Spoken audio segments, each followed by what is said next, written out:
할렐루야. 행복한 정시기도 시간입니다. 하나님이 왜 우리를 만드시고 우리를 왜 구원하셨을까?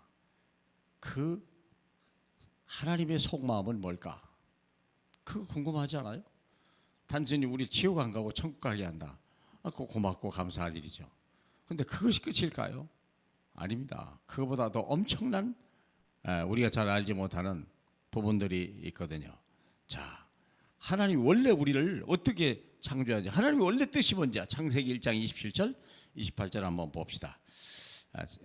하나님이 자기 형상 곧 하나님의 형상대로 사람을 창조하시되 남자와 여자를 창조하시고 하나님이 그들에게 복을 주시며 하나님이 그들에게 이르시되 생육하고 번성하여 땅에 충만하라. 땅을 정복하라. 바다의 물고기와 하늘의 새와 땅에 움직이는 모든 생물을 다스리라 하시니라. 바로 그거예요. 이 세상에 하나님 나라가 임하게 하고 그 주인공이 되게 하는 것이 하나님의 계획이었다는 거예요. 지옥 안 가고 천국 간다. 좋은 얘기죠. 사망의 생명을 옮겼다. 참 훌륭한 얘기입니다. 그러나 하나님이 더 아름다운 꿈이 있다 그 말이에요. 하나님이 우리를 향한 꿈이 있었는데 그게 뭐냐? 시대의 흐름을 바꾸는 거예요. 어떤 분이 얘기했잖아요. 지금 현재 대통령 후보가 둘 다요. 참 답답한 분들이에요. 내가 봐도 참 소망이 없다. 대한민국은 앞으로 참 5년이 더 어렵지 않겠나 이런 생각을 해봅니다. 왜냐하면 그들이 복음을 모르니까 그랬어요. 아무리 훌륭하고 똑똑하고 많은 국가를 위해서 애쓴다 해도요, 결국은요 자기 뜻대로 되는 게 하나도 없어요. 우리가 창조적인 하나님의 능력이 아니면 이 나라 이 백성 살릴 수도 없고 대한민국 세계를 변화시킬 수도 없는 거거든요. 근데 지도자가 그렇게 되니까 참 안타깝죠. 누구의 책임일까요? 우리가 잊어버린 거예요. 우리가 잘못해서 그런 거죠. 자 보세요. 그렇다면 우리가 그럼 어떻게 시대의 흐름을 바꾸고 세상을 하나님 나라로 바꿀 것이냐? 하나님은 기가 막힌 방법을 가지고 카바란트가 있습니다. 이 어떻게 창세기 1장 27절 우리가 잃어버린 이 하나님의 나라를 회복할 것이냐? 그래서 하나님이 오순절 날을 회복한 거예요. 오순절 날이 이 맛이 이름에 이게 엄청난 하나님의 계획입니다.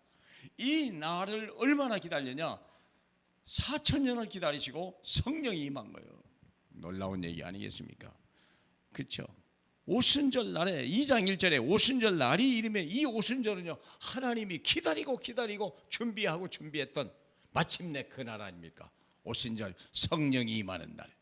하나님의 시간표가 절대 주권 속에 하나님의 시간표예요. 그렇죠? 그러면 우리가 카바란트에서 그렇다면 하나님의 절대 주권 속에서 우리에게 비춰진 비전이 있어요. 비전이 있는데 그게 사도행전 1장 8절이에요. 오직 성령이 너희가 임하시면 너희가 권능을 받고 땅끝까지 이르라. 예루살렘과 온 유대와 사마리아와 땅끝까지 이르라 나의 증인이 되리라. 그게 하나님의 우리의 목적입니다. 땅끝까지 증인되다. 무엇의 증인입니까? 내가 하나님의 자녀와 이 땅에 하나님의 나라가 임했다고 하는 그 증인으로 그렇게 쓰시겠다는 거예요. 그래서 하나님의 오순절날 성령이 우리에게 주시겠다고 약속하신 거예요. 약속이죠. 약속. 이 성령이 오시기 전까지는 나가지 말라 그랬거든요. 그렇다면 그런데 실제로 왔거든요. 드림입니다. 드림. 이것이 내게 와버린 거예요. 이제 하나님의 것이 내게 말씀을 통해서 오더니 이제는 내게 실제로 임한 거예요. 드림입니다. 실제로 임합니다. 자, 그러면 사도행전 1장 우리 2장 17절 18절 이게 어떤 역사인지 보세요. 16절에 선지자 요엘을 통하여 말씀하신 것이 이니 일러스되 하나님이 말씀하시기를 말세 내 영을 모든 육체에 부어주리니 너희 자녀들은 영원할 것이요 너희 젊은이는 환상을 보고 너희 늙은이는 꿈을 꾸리라. 오늘날 꿈이 사라져가는 시대예요. 오늘날 앞이 캄캄한 시대예요. 지도자를 바라봐도 앞이 캄캄하고요. 환경과 하도 코로나를 봐도요. 소망이 안 보이고 젊은 사람들이 직장을 잃어버리고 집 하나 사기도 어려운 그런 시대에 하나님은 뭐라고 말했냐? 무엇이 문제냐요? 내 영을 모든 육체에 부어주리라. 그렇습니다. 하나님의 생명, 하나님의 능력을, 하나님의 꿈을 우리에게 주겠다는 거예요. 그렇기 때문에 자녀들은 예언할 것이요 젊은이는 환상을 보게 될 것이며 늙은이는 꿈을 꾸리라. 성령이 임하면 그리 되는 겁니다. 하나님의 능력이 잃어버리면 창세기 2장 7절에 흙으로 만든 거기에 하나님의 생기를 돌아버리니까 영적 존재가 되듯이 우리가 하나님의 사람이 되는 거죠.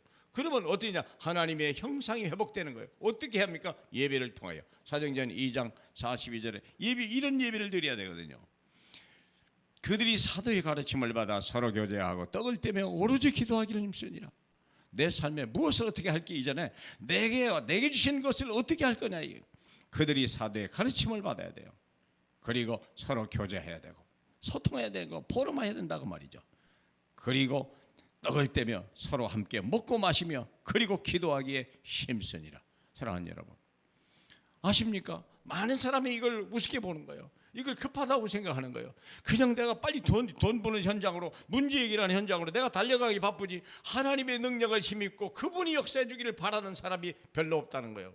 그래야 어떻게 세상을 우리가 바꿀 수 있겠습니까? 결국은 어떻게 하면 이런 하나님의 역사하는 사도행전 2장 46, 47 보시죠. 날마다 마음을 같이하여 성전에 모이기를 힘쓰고 집에서 떡을 떼며 기쁨과 순전한 마음으로 음식을 먹고 하나님을 찬미하며 또 온 백성에게 칭송을 받으니 주께서 구원받는 자들을 날마다 더하게 하시니라. 이게 하나님 나라의 성령의 역사에 되어지는 거예요.